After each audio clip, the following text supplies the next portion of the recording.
He puts the smoke on. I've had the pleasure of working with Red Bull One on many, many occasions.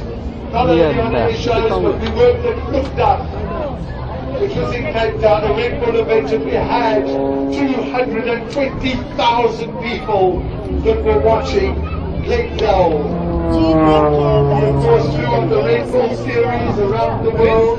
Anton's across there at the moment. Yes, working there. No, but he's shutting down the plant. Maintenance. What an incredible view from up here despite the wind. The grandstand's nice and full at this stage.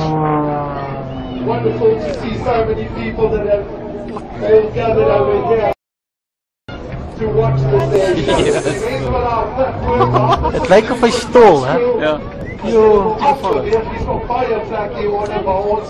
hij ook nog ziek. What he does. No way. No. Oh shit.